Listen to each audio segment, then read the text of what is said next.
Hi, everybody. Welcome to Busy Living Life. Busy Living Life. Busy Living Life. It's episode 282. And we have a sponsor today. And the sponsor is SoberLink. And nearly 15 million people in the US have alcohol use disorder. That's alcohol only, not other drugs. And this can be attributed to the stigma that surrounds addiction and how people don't want to talk about it. Sober Link, as well as Busy Living Life, strives to erase the stigma of alcohol addiction. Their remote alcohol monitoring tool has helped over 500,000 people to be more accountable in their sobriety. Check out their website. Visit www.soberlink.com and download the resource for you or for someone you know that can benefit from accountability for alcohol recovery. You'll also find a form on that page to sign up for a $50 promotion, $50 off. And I'm going to tell you that I've teamed up with them to create the resource guide, Tips for Keeping Busy Living Sober for those in recovery. Thank you so much again, SoberLink, for sponsoring us. And today's topic is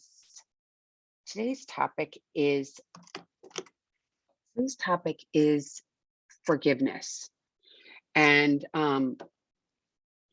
this is a really, really tough one. It's kind of like, I feel like it's kind of like a master's program for some reason in recovery. I don't know why, but I feel like when it comes to humans and humanness, I think forgiveness is a huge, huge thing in everybody's life. I think that everybody out there has grudges. I know people that took grudges to their grave. I know that they say certain nationalities hold grudges forever. I think that it's every human being that holds grudges forever. I think that it's hard for every human to forgive. I don't think you have to be Irish, Italian, Muslim. I think it doesn't matter. I think every human being, just like alcoholism, it doesn't discriminate. Holding on to grudges and not being able to forgive people is a huge, huge thing that we all, I think, battle. It's holding grudges for years and years and years. It's like, and we feel justified by them. At least I do. I'm like, I'm justified to feel this thing about this person, and I'm not going to forgive them. I forget it. I'm done. They've scorned me. They've hurt me. They've done something to me. And I am therefore, I have a right to hold this grudge. I have a right.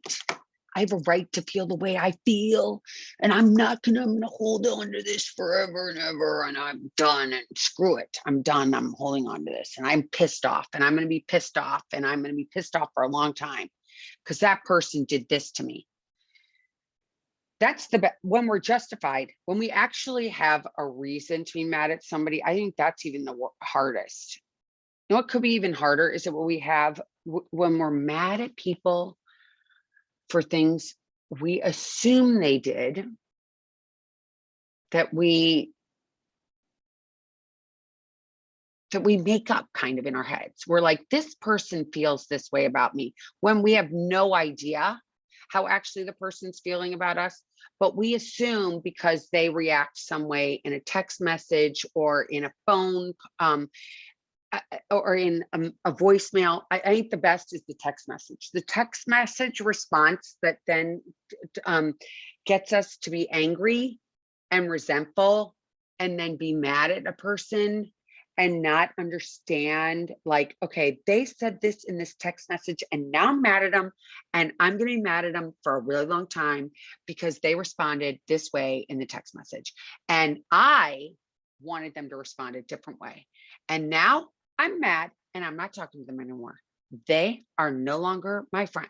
They are going in the timeout land. They are not my friend. I'm not reaching out to them anymore.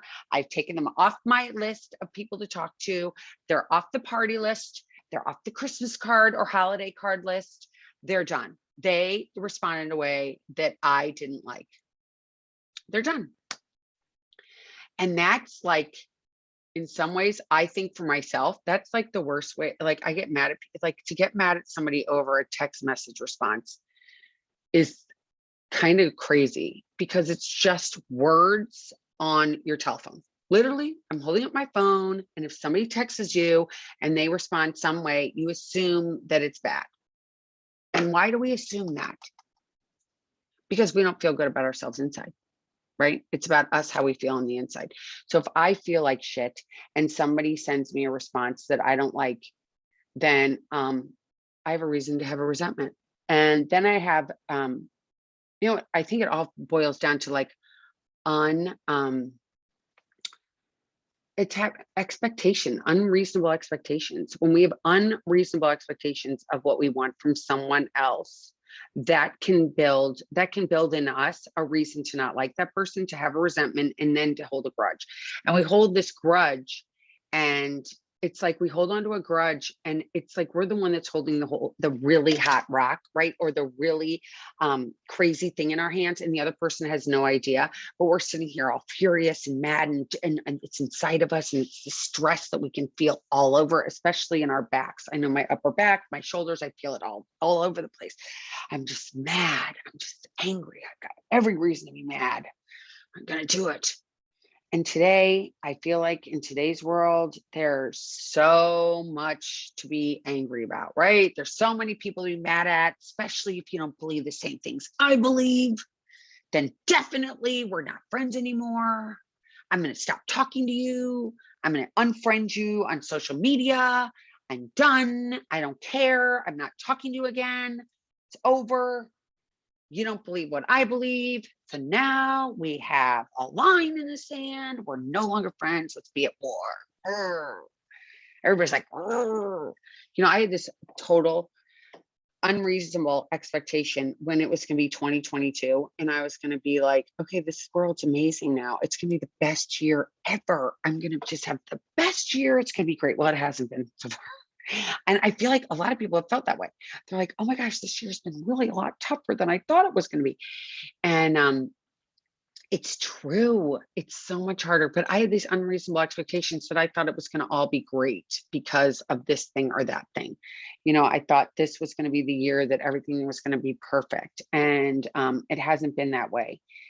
And I have this tool that I've been taught from being in in this program. We all know that I'm an AA, so and it doesn't matter if you're an AA or not an AA, but I am. And I'm going to share with you that there's this tool that they have, which is writing. And a lot of people tell you to write, and it doesn't matter if you're sober or not sober, or if you have another issue. They talk about it all over with mental health. And writing is a huge thing. So they say, you're supposed to write your resentments. It's in a 4-step, and in the program of Alcoholics Anonymous. But so you write down who you're resentful of, why, and what these character defects are, and what is what is the basis of this actual resentment. And 9 out of 10 times, it's fear. And it's fear that somebody's not going to like me, fear that things aren't going to stay they aren't going to stay the way they are, and they're not going to be what I expect them to be. So I have all this fear, and then I have anxiety, and da, da, da, da, da. It goes down in a total roller coaster, and it goes on this rabbit hole, and it's whatever. So I tend to do a lot of writing, because if I get angry or something and I get a resentment, it just eats me up. It eats me up inside. It gives me the stress in my neck, in my shoulders, that it's really hard to get rid of. And stress can kill you. And I've heard that more. I just actually saw something on Instagram about it today, that stress, like getting rid of stress, is a huge thing that we all need to do. And I think that not only is the writing a big thing, but forgiving someone. I have a hard time forgiving people. I just do. I hold on to things, and I don't want to anymore. And I want to let things go because I think we're all trying to do our best. I think I personally put people on pedestals, right? I put people like above me. You're either above me, below me, or at my level, but we put these, at least I have in the past, put someone that's, let's say, a doctor, a lawyer, a person with longer term sobriety than I have, a priest, um, a rabbi, like just all these people. I think that they're better than me. So I put them up here, which then makes me less than. And then if that person or institution lets me down, which they do 9 out of 10 times, I don't know why, but they do because they're human. That's why they'll let me down some way that I feel that they should be better at. Right. So my expectation is that because you are educated or you have all this time or you have a title, that you're better and you should be perfect at what you do and you shouldn't be human. How screwed up is that? Like when I say that out loud, don't you feel like, oh my God, why do I think that? Because every person in this world has done something or will do something that hurts another person. It's just we all do it. I don't think we intentionally do it. I don't think we intentionally go out to hurt people.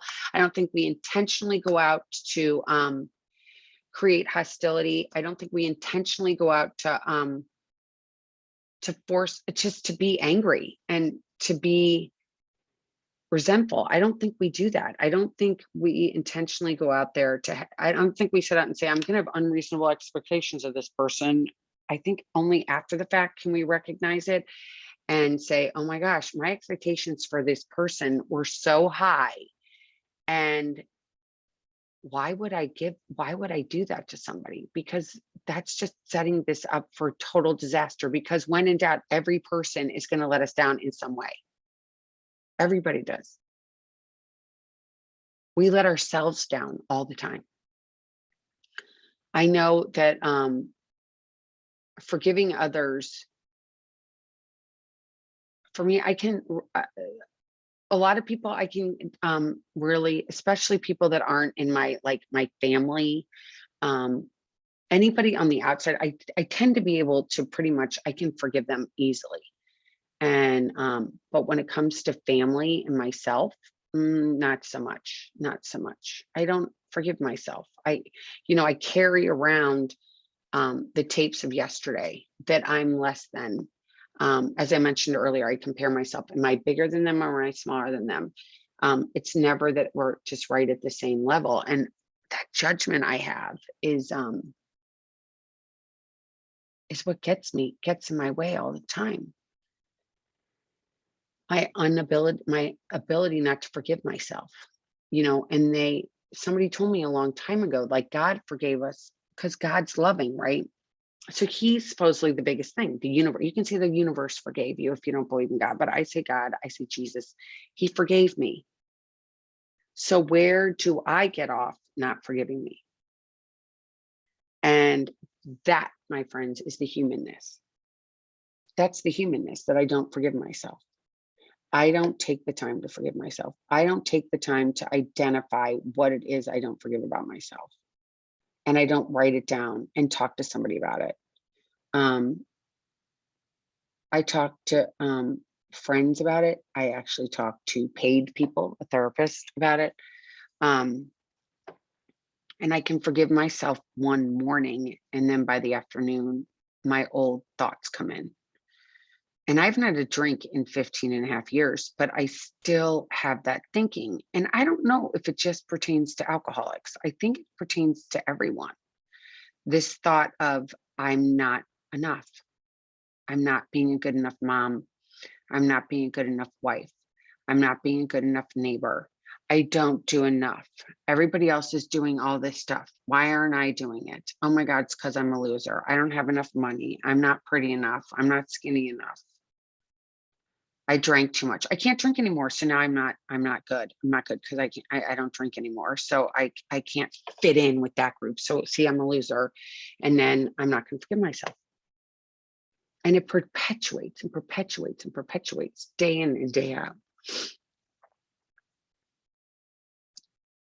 And I think getting to that place of forgiveness is a place that I'm dying to get to. It's a place that I pray for every day.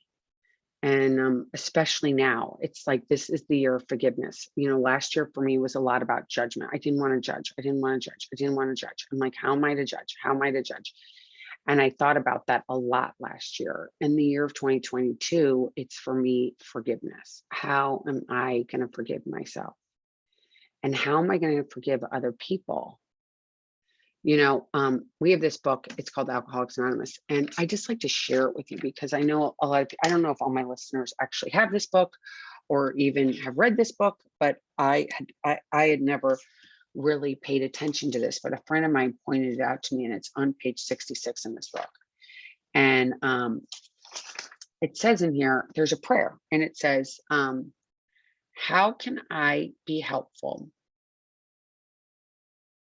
God, save me from being whatever it is, fearful, angry, remorseful. Um, God, save me from being judgmental. God, save me from wanting to be someone else. God, save me from myself. And you don't have to necessarily believe in God. I think sometimes this is about faking it till we make it. And if you have to believe in something and just call it God. I know the brilliant thing that these gentlemen that wrote this Alcoholics Anonymous book was that you didn't have to have a specific God. You just pick whatever you want it to be. And there were people that were like, it's the doorknob. It's all you people that are sitting in this room. It's a chair. It's the sun. It's the moon. It's the trees. It's the birds. Whatever that God is in your head, just replace the word bird with God. And but anyway, and then it says, thy will be done. Thy will be done. That's a prayer. So God, please save me from being whatever the word is you have. And if it's like judgmental, and then you say, thy will be done. And that's on page 67, actually, of this book, Alcoholics Anonymous. And saying that every day and all day long, it's kind of like taking aspirin and realizing your headache goes away. It doesn't happen instantaneously, but if you pray for this, I swear it goes away at some point. It does, because my judgment has gotten less than. Last year I prayed for, and I'm still gonna have to pray for it, because it's like the whack-a-mole game you had at Chuck E. Cheese or wherever you went, and you'd hit the mole and the other one would come up. That's how I am with character defects. So they come and they go, and they come and they go. But this forgiveness thing is hard. It's hard. I'm going to admit something to you all. I was watching the Housewives because I'm one of those people that I just like to watch it. It's like watching a train wreck. Let's face it, it is. For me, it's like watching a train wreck, especially New Jersey, because they go to this extreme that you're just like, oh my God, did that person really just do that? And so I'm watching that, and then I watched what happens live afterwards with Andy Cohen, who actually grew up in St. Louis, just right down the street from me, and they were talking about, Teresa, and I'm just using this because we all have these people fixtures and I'm going to talk about these people that I don't know. I've never met these people. I just watch them on TV. I have no idea who they are in human life. I don't know if this is all made up, but I'm just going to give this as an example for anyone who's out there. So watch what happens live. So I'm watching that yesterday and last night, and they have Teresa, and she had a big fight with another housewife that had been a best friend of hers, this girl, Jacqueline. They were like best friends. And Andy Cohen says to her, and I guess this was recorded yesterday, but are you going to forgive Jacqueline? Are you going to get to this place that you're going to forgive Jacqueline? And you can see that Teresa, the woman that's being interviewed, is like totally uncomfortable with this question. She's like, because nobody wants to, like, when you're put on the spot about something, then this was so publicized, right? It was all over the television, this fight and this disagreement they're having. And you look at her and you're like, God, she's so uncomfortable when he just asked her that question. And she was like, okay, yeah, sure. I'm ready to forgive her. I'm ready to forgive her. And you could tell she was apprehensive. And I thought, that is how we all are. When put on the spot, we're like, are we, holding on to these grudges gives us this, at least for me, this sense of like, I don't know, am I better than that person? They've damned me, they've shamed me. I'm not going to forgive them. I'm mad. I'm going to hold on to it. And if I'm going to be really honest, because I can't speak for anybody else, so if I'm going to be really honest, I think of all the people that I've like held grudges for. And it's like, why? Why? What a waste of freaking time, energy, stress, my body. Like I'm holding on to this shit that I don't need anymore. I just want to forget it. And I was reading because I Googled this, and it says that like forgiveness, this is from the Mayo Clinic. Forgiveness, letting go of grudges and bitterness. Forgiveness is a commitment to a personalized process of change.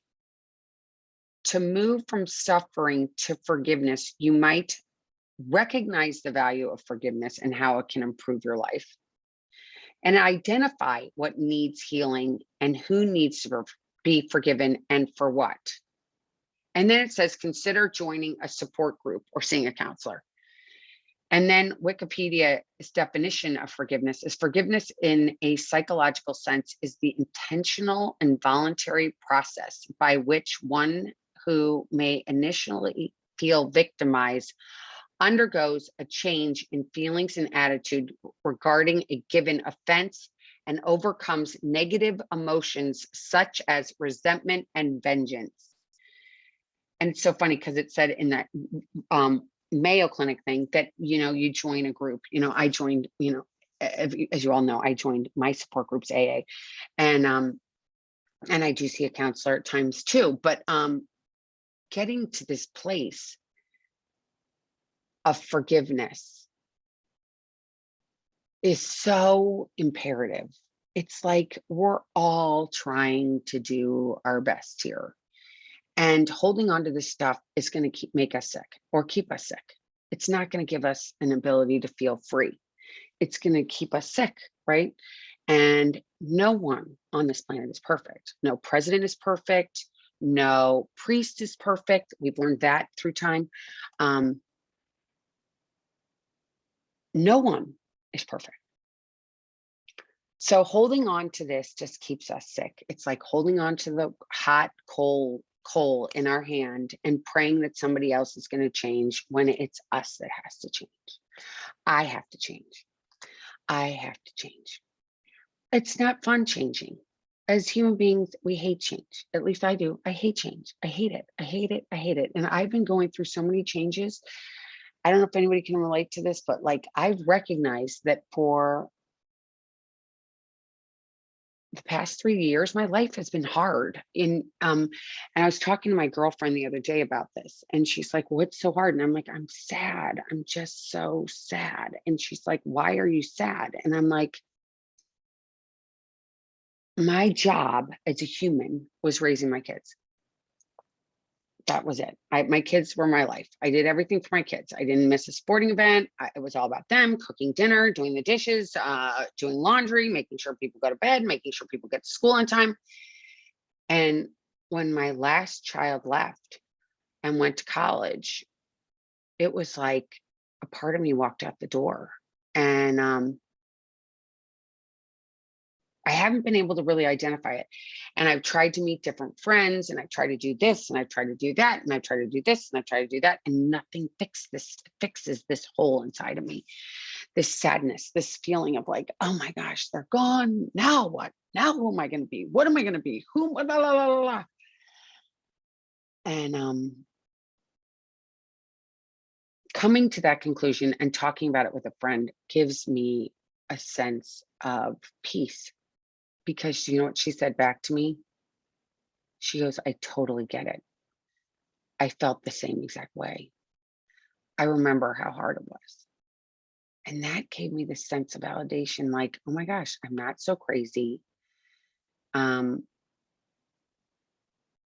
it's okay. And I'm learning to live my life as just Elizabeth, not the mom to these people.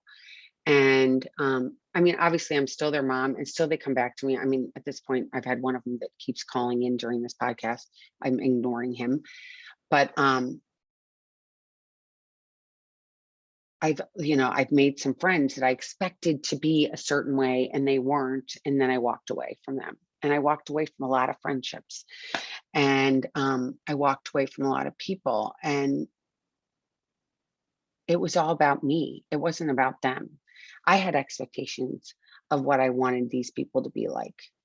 I had crazy ways that I wanted people to be in my head. Like, you have to be a certain way in my thinking to be my friend, or I'm not good enough anymore, or you don't want to be my friend if you don't do what I expect for you to be doing, calling me 800 times a day, texting me, doing what I want you to do, like this. I think when we're raising kids, we get that instantaneous gratification, right? Because we've got the kid there. We're like, do this, do that. And they're your child. So they do it most of the time, or they don't do it. And you fight with them about that. But other human beings we put in our life, we expect for them to respond at the time we want them to respond. And if they don't, it's about us, right? Somebody doesn't text us right back. It's about, oh, look, they don't like us. They haven't responded to me right away. Or they're on Facebook with these other group of friends and they didn't include me. That's okay. But we get angry and we then hold a resentment. And then we have this thing, we don't forgive these people. And it's just, oh my God, it's cyclical. And the craziest thing is when I went and put this in Google, it was the first thing that came up was like, we all need to learn how to forgive. And I can tell you that I have people in my life that are not alcoholics that have this happening in their lives. Loved ones that I've had that generationally they did not forgive members of the family from generation to generation to generation. And now it's my generation. And 9 out of 10 times, you can't remember why you're really mad at this person and why you've been holding on to this resentment. A lot of times I can't remember. I'm like, oh, what did they do? And you really think back to it and you're like, what did they do? They weren't nice to me. They said something mean to me. I mean, nothing's ever really that hard. I mean, nothing is that harsh. I mean, no one's killed anybody. They've been mean. I can get over that, right? I can realize that everybody has a bad day. I can realize that no one's perfect. And I can realize that it's about me. It's about me. And I have to bring something bigger into it. And for me, it's God, as I mentioned earlier. So it's like saying, God, please help me. Help me forgive this person. Excuse me. Um, Help me forgive this person. And I'm working on it. I can tell you that. I'm working on it day in and day out. This morning I was meditating and it was like I was breathing in forgiveness and I was breathing out fear. I was like, forgive, fear. And God, please help me forgive this person. Please help me let this go. Please help me not be judgmental. Please help me live in the moments. Please help me learn to forgive myself. Forgiveness is hard. And some of us feel really justified. And I get it. I get it. I get it. But it's not helping you. It just hurts us. It really hurts us to hold on to this stuff. We can't get better. And it doesn't even mean that if you forgive the person, they have to be in your life. That doesn't mean like carte blanche, come into my house. I want to have dinner with you. No, but you can just be like, it's good. I'm good. It's great. I don't want to have you in my house, but I think we're good. We're good. And that's all I'm asking you to do is get to that place where we're good. I'm not going to get to this place with all these people with like, come over to my house, invite you into my house, take you to dinner, whatever. But I do want to get to the place that when I think about you, I can send good thoughts rather than bad thoughts. And that's growth. And I feel like that's all we're trying to do each and every day is grow. Just grow.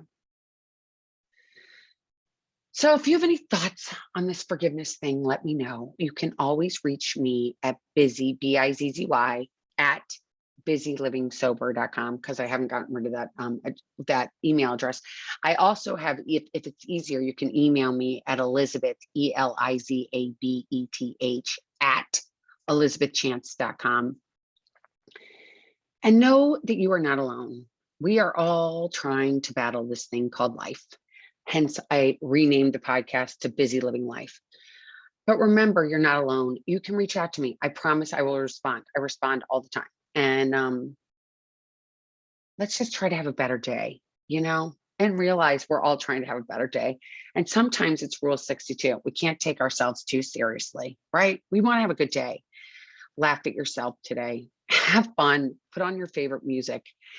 And keep getting busy, living life in today. Okay. Please do. Please do. Please do. And if you like what you hear, please subscribe.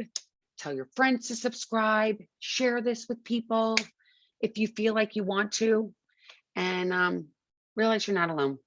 And love you all, especially the people that always write to me, my dear friends that always write, and my dear listeners. Some of you I've never met in real life, but I love you anyway. And I can't wait to meet you one day in real life. And until next time, keep getting busy living life. I already said that, but I'm saying it again. All right. Take care, everybody. Bye. See you next week.